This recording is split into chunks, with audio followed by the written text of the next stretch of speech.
We are Steve and Jill. Together, we've been buying and reselling land since the 90s. Our data-centric approach leaves our buyers asking, how can you sell it so cheap? Here on the Land Academy Show, We answer that and more. Steve and Jill here. Hi. Welcome to the Land Academy Show, entertaining land investment talk. I'm Stephen Jack Butala. And I'm Jill DeWitt, broadcasting from the Valley of the Sun. Today's Jack Thursday. I'm going to talk about minimum value product, or MVP, and how it applies to land investing. I learned about MVP a few years ago when I was developing a website. I think it was neighborscoop.com, and the developer came to me and said this sentence, which I've retained and frequently use, actually, including today.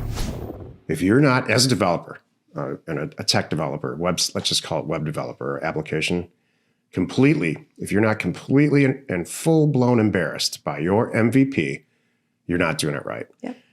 And so I had to think about that for a second. I said, well, wait a second. The conventional wisdom I always thought was spend all this upfront time, make sure the site looks great, it's functioning, tested and retested, and staging server and a whole thing. Yeah. And when you're ready, and only when you're ready, launch it and start to get Sit some back customers. and let it go. Yeah. Yeah. So the conventional wisdom's silly. And then I started to think about, recently after that, I started to research it because I was very intrigued by this. Like, what do you mean? It doesn't have to be perfect. It can be a pile of junk, and you launch it to see what's going to happen. Well, I started thinking of, that's what we do in land. Well, I'll talk about it in the show. You should spray your MVP. spray it out there. Before we get into it, Jill's referring to a couple days ago where I said, spray your letter campaign. Maybe that's a whole show. What? Where you came up with that one, I don't even know. But anyway. I think it's appropriate. Okay. Think about all the people like physically on Google Earth. Think about all that property out there. You know what? You should spray it. Throw up your mailer. Yeah, puke your mailer out. Yeah. That's it. Because now that ties with MVP. If you're not embarrassed and just sickened by it, just who cares? Before we get into it, let's take a question posted by one of our members on the landinvestors.com online community. It's free. And don't forget to subscribe on the Land Academy YouTube channel. Comment on the shows you like. Gray wrote, I have a deal under contract where the seller owed so much back taxes that the arrangement was just to pay the back taxes, and he wouldn't end up with anything left over due to the amount of the back taxes. I just submitted to the title company a week ago, and the seller is now asking to back out of the contract. Oh my goodness. Because they received a slightly better offer from their brother, and it would allow them to keep the property in the family. I feel like the right thing to do is to let them out of the contract. What would you all do? And do you think the title company would charge anything for this? There's three things going on here. Go ahead. Number one is this back tax thing, which happens all the time. Mm-hmm. So don't be afraid of back taxes. If there are back taxes, you just take it off the purchase price. In a lot of cases, the back taxes are going to be the same or more than the agreed upon purchase price. So in which case you renegotiate that to make sure you win, like everything else. I love how you said go ahead and you just start launching in. Continue. Number two, Jill's going to answer this. Number two is, okay. My brother wants to buy the property. What do you do there? Okay. So, yeah, it's a tough one. You know what the nice thing is? The nice thing is you obviously had a great relationship with the seller.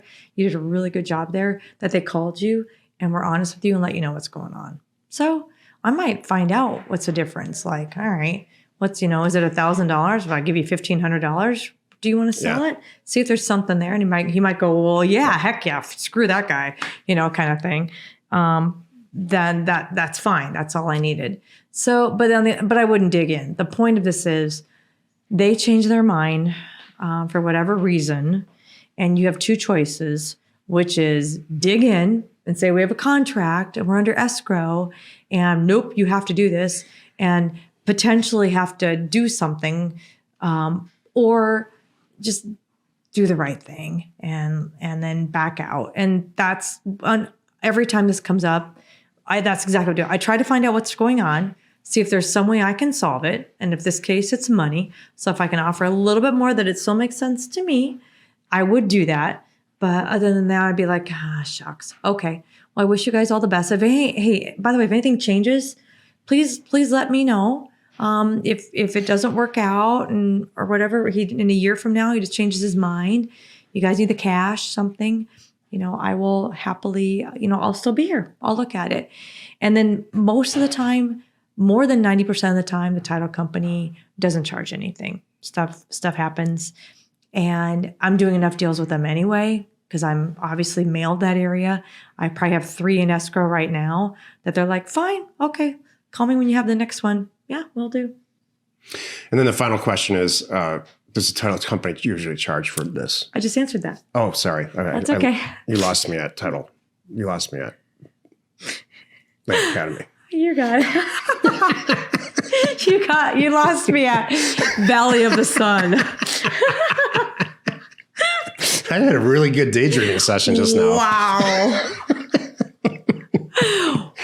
Where were you?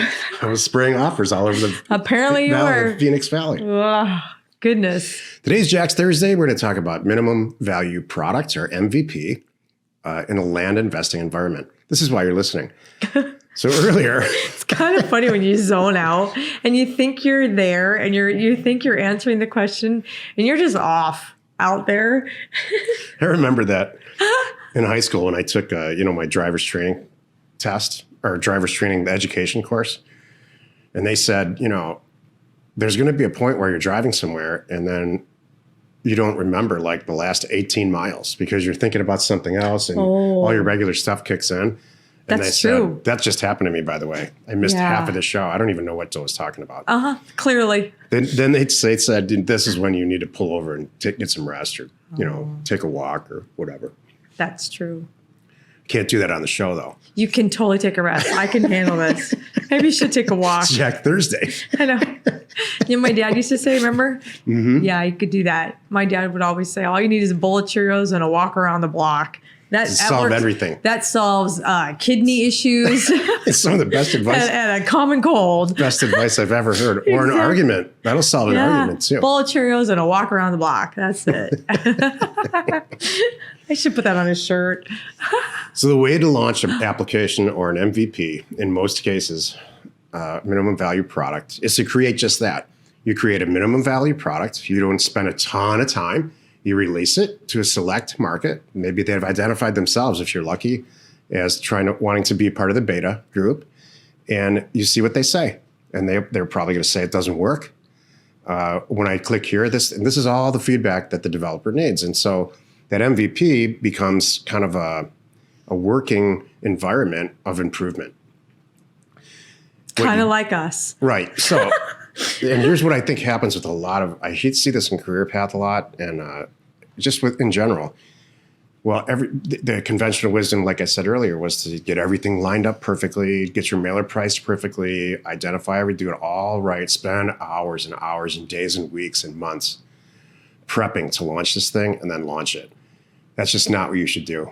You need to develop a minimum value product by, if you're new, watching and listening to Land Academy 3.0 as many times as you need to, and follow the step by step by step by step. Get involved in Discord as fast as you can. So if you have any questions going through the education, then you can ask those questions in Discord, and other people that have already successfully been doing this for years and years in some cases, including me, will answer your questions and launch it. Get it in the mail. And get ready to answer the phone when the calls come back. That's your MVP. Are you going to do it perfectly the first time? Nope. Are you going to did I do it perfectly the most recent mailer that I did after almost 30 years of doing this? Nope. Yeah. So failing and not doing this correctly is the norm. And you have us. We're going to let you fall that far. Like Right. You have us. Like a lot of people freak out. They do great up until they answer the phone part. And they're freaked out by that. So what? Print out my sheet. I gave you a cheat sheet. It's on landinvestors.com.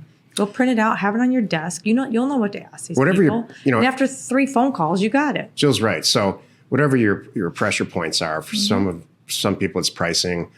There's all kinds of consulting ways that you can look at. Have Kevin Farrell or even me or some of the other moderators that are in Discord. They'll look at your pricing and tell you if it's too high or too low or whatever. You know what you could even do? Actually, I would be fine with this. On our Thursday member calls, when we do the "Would you do this deal?" Pull a deal out of your mailer that pretend it came back signed. and you could submit it to us, like, would you do this deal to see and have us weigh in on how we think you Great did idea, pricing Jill. wise. Wonderful And then idea. you'll know you could, let that mailer rip, because if this one came back signed, Jack and Jill said they would buy it. There we go. Great suggestion. Mm-hmm. We have a lot of, even in Discord, you don't even have to wait for the Thursday call. There's so many members in our community. I'm sure they would say, please don't upload your whole sheet. I'm not going to do that. But if you threw a deal or two in there and go, hey guys, I'm about to let this rip. These are and this is the property. This is one of the properties. Here's how I priced it. Do you all agree? You pros agree. Isn't that great? Man, I wish we had us again. If you're saying some version of this to yourself, whether it's consciously or subconsciously, whether it's about Land Academy, land investing, or anything in your life, anything at all, I don't really know what's going to happen when I get this in the mail. If that is crossing your mind as somehow negative, this might not be for you. Mm. And I'm being really straight, because I don't know what's going to happen when I send out my next mailer. I don't know what's going to happen in my relationship with Jill next week either. Nope, that's an MVP. That's just what life is.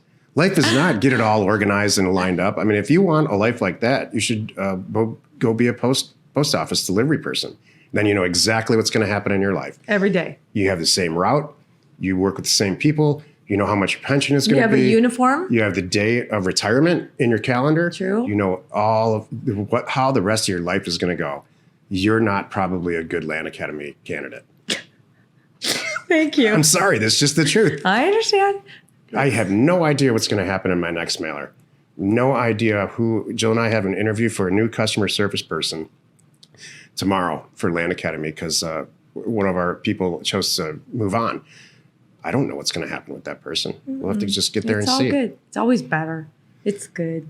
Stay with us. It's one of the things that I love about the Latino culture is they just kind of have this attitude, and I so respect this. Like every time Jill and I go down to Mexico, I love it. And every time I get there, and I'm like, God, I forgot about this. Yeah, let's just see how today goes. I'm not sure. We might have enough gas in the car. We might not. Thank you. I love that. It's very interesting. I'm serious. I'm not being not 1% satirical. Happy you could join us today. 5 days a week. You can find us here on the Land Academy Show. Tomorrow's Jill Friday, and I can tell she's really interested in Jill Friday. Right. How fast and accurate. She's going to talk about how fast and accurate we help people buying and selling land. You are not alone in your real estate ambition. I have some good stuff to share. We'll leave it at that. Hey, and thank you for tuning in. We hope you find our content valuable, and we really appreciate your support. If you haven't already, please check out our YouTube channel and hit the subscribe button. And by the way, if you are already a Land Academy member, don't forget to check out our robust, amazing, there's a lot of content added up fast on Discord. Want to know more? Just go to support. Send a note to support@landacademy.com.